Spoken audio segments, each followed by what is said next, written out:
Sabah pantau rapat situasi di Asia Barat dan lebih 400 pelajar Sabah di negara terlibat selamat. Itu antara fokus negeri di bawah Bayu. Muhammad Syarizam Awang ada perinciannya, silakan.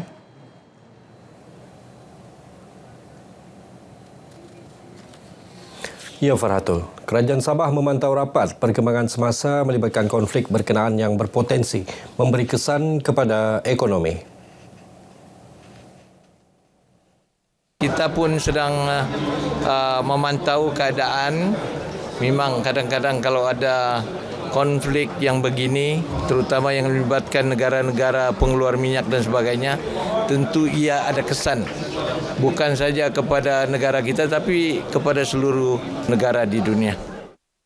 Datuk Haji G menyatakan demikian kepada media ketika mengulas kesan konflik itu terhadap ekonomi negeri. Sebelum ini, beberapa pakar ekonomi menyifatkan kesan ekonomi terhadap Malaysia susulan konflik berkenaan dijangka kekal terkawal sekiranya ketegangan tidak berpanjangan. Namun, ketidaktentuan pasaran dalam jangka masa terdekat tidak boleh diketepikan. Dalam pada itu, lebih 400 pelajar tajaan Sabah yang sedang menuntut di beberapa negara di Asia Barat seperti Mesir, Jordan dan Arab Saudi dilaporkan dalam keadaan selamat. Exco Agama Dato' Dr. Muhammad Arif berkata, kumpulan pelajar terbabit mengikuti pengajian di negara tersebut di bawah Majlis Ugama Islam Sabah, Beasiswa Kerajaan Negeri dan Yayasan Sabah. Kita dari masa ke masa akan menghubungi. Kita ada pegawai di Kahira, pegawai yang menjaga rumah Sabah di sana, asrama negeri Sabah, dan pegawai inilah yang akan berhubung dengan kita dan kita akan mendapatkan maklumat dari masa ke masa. Apa yang penting, mereka juga khususnya pegawai ini juga pelajar-pelajar berkenan akan sentiasa mendapatkan maklumat daripada kedutaan besar. Datuk Dr. Muhammad Arifin berkata kerajaan negeri sentiasa berhubung dengan Kementerian Luar Negeri dan Kementerian Pengajian Tinggi bagi memastikan sebarang perkembangan dimaklumkan segera. Pelajar terlibat juga diminta sentiasa mendapatkan maklumat rasmi daripada Kedutaan Malaysia serta mematuhi nasihat keselamatan yang dikeluarkan. Sabah terus memperkukuh komitmen terhadap pembangunan modal insan dengan melaksana 14 inisiatif bantuan pendidikan dalam tempoh 5 tahun. Kesemua inisiatif bantuan pendidikan ini melibatkan perbelanjaan keseluruhan mencecah 210.25 juta ringgit. Ketua Menteri Datuk Seri Panglima Haji G. Nor berkata, daripada jumlah itu 90,296 merupakan pelajar IPT dan 184,911 pelajar sekolah. Turut mendapat manfaat 1,500 sekolah termasuk sekolah agama serta 57 persatuan pelajar IPT selain 362 program pendidikan dilaksana. Inisiatif bantuan yang disumbangkan kepada semua pelajar Institut Pengajian Tinggi ini diwujudkan sebagai tanda keprihatinan kerajaan terhadap kebajikan anak-anak Sabah yang berusaha menimba ilmu demi masa depan diri, keluarga dan negeri tercinta. Beliau berucap pada Majlis Pelancaran Insentif Bantuan Sumbangan Mahasiswa Pengajian Tinggi Dalam Negeri Sentosa 2026 di Politeknik Kota Kinabalu.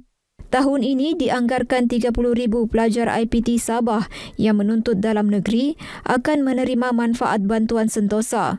Bantuan ini antara inisiatif kerajaan negeri bagi meringankan beban keuangan pelajar, khususnya untuk pulang ke kampung halaman ketika musim perayaan.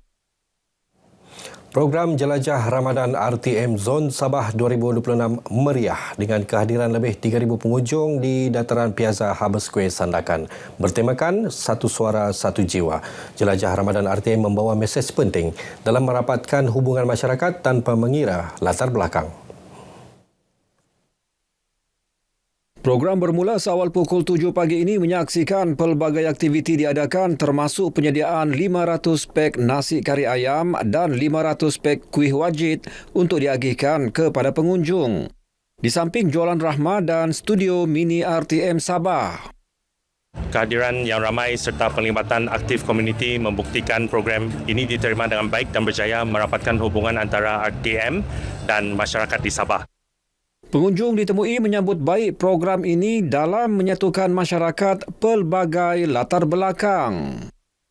Dengan penganjuran jelajah Ramadan ni, orang ramai datang dan ini membentuk satu komuniti dan kerjasama, dan kita melihat bukan sahaja RTM di seluruh Malaysia datang, malah orang ramai turut memasak bersama-sama. InsyaAllah akan datang ke program macam gini dapat diteruskan lagi, bukan sahaja di daerah Sandakan tapi di daerah-daerah yang lain, kerana dia memberi impak yang baik dan memberi peluang untuk mendekati masyarakat. Kalau boleh banyakkan lagi program ni lah di serata Sandakan ni atau Sabah ke amnya seluruh Malaysia lah. Harap maksudnya kerajaan dapat banyakkan lagi lah kawasan-kawasan yang kawasan yang berdalaman, kampung-kampung. Mendekatkan lagi RTM dengan komuniti Sandakan dengan pelbagai manfaatlah, seperti lebih-lebih lagi pada bulan Ramadan banyak umat Islam boleh berkumpul di sini, dan julung kali daripada seluruh Malaysia mengadakan program beginilah. Majlis perasmian penutupan program Jelajah Ramadan RTM Zon Sabah ini akan diadakan di Masjid Daerah Sandakan.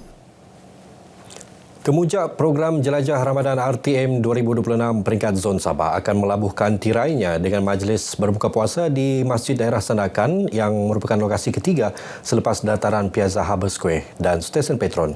Perinciannya bersama-sama Saleh Zikri di Masjid Daerah Sandakan. Teruskan Saleh.